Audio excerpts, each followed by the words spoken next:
কোরবানের দিন হলো 3 দিন সর্বমোট। প্রথম দিন 10 তারিখ আনুষ্ঠানিকভাবে নামাজ আদায় করে নেব।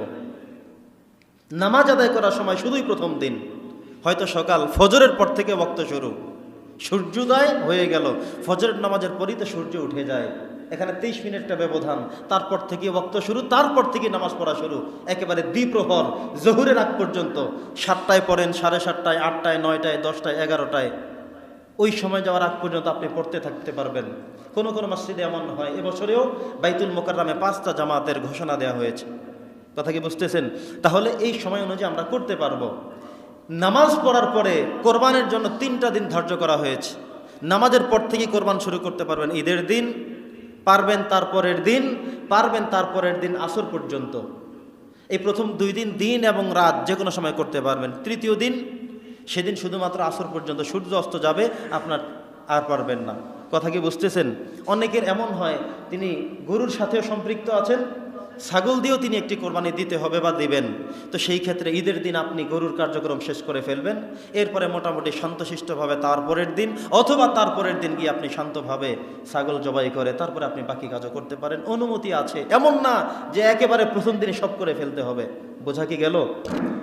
প্রিয় সুধী, দ্বিতীয় কথা হলো, কিছু মানুষ আছে গরিব, নেশাব পরিমাণ সম্পত্তির মালিক তিনি হলেন না। এমন ব্যক্তির উপরে কোরবানি ওয়াজিব হবে কি না? হবে, একটি শর্তে। সেটা হলো, উনি যদি কোনো কারণে নিয়ত করে ফেলেন, পশু কিনে ফেলেন, যে আমি এবার নিয়ত করছি কোরবানি দিমু, আছে কি আছে না সেটা হিসাব আমি করি না। এমন মানুষ আছে। আমাদের ওখানে এক মুসল্লি বললেন যে হুজুর, আমি তো গত বছর একটা ছাগল কিনে রাখছি এই নিয়তে আমি কোরবান দিব, এখন এই পর্যন্ত এসে দেখি আমার উপরে আবশ্যক হয় নাই। আমি বলছি না, হইলেও দিতে হবে, যেহেতু কোরবানের নিয়ত করে কিনা হয়েছে, এখন এই কথা বলার সুযোগ নাই, আমি উপযুক্ত না, আমি পারবো না, এটা বলার আর সুযোগ নাই। এভাবে আপনি যদি একটি নফল রোজা রাখা শুরু করেন, নফল রোজা আপনার উপরে আবশ্যক না, কিন্তু আপনি ওটা সাহারি খেয়ে রোজা রেখে দিলেন, দুপুরবেলা রোজাটা যে কোনো কারণে ভেঙে ফেললেন, এই রোজাটা পরে রাখতে হবে। শুরু করছিলেন নফল, যখনই রেখে দিলেন তখন বিধানটা পূর্ণ করতে হবে, দায়িত্ব আপনার উপরে। বুঝতেছেন? নফল নামাজ পড়া অনেক বড় দায়িত্ব না।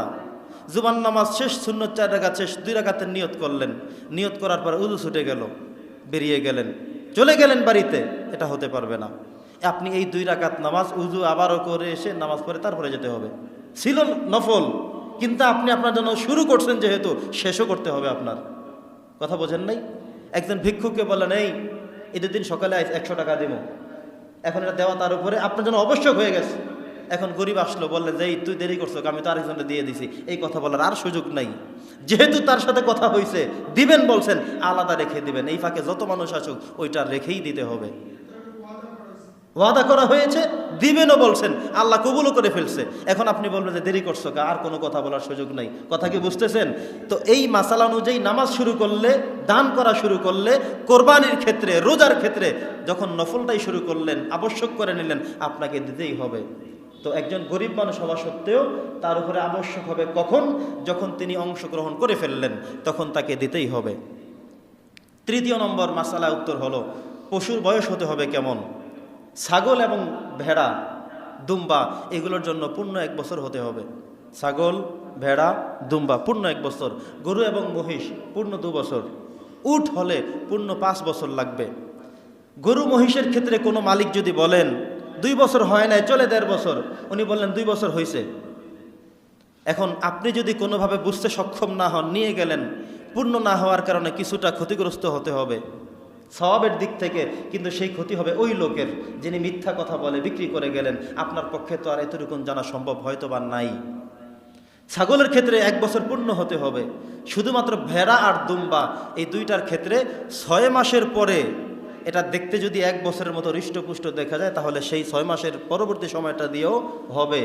মনে রাখতে হবে শুধু 2টা প্রাণীর ক্ষেত্রে, ভেড়া আর দুম্বা, কিন্তু ছাগলটা নিয়ে ওইটার মধ্যে ফেলতে পারবেন না, ছাগলের জন্য পুরো 1 বছর।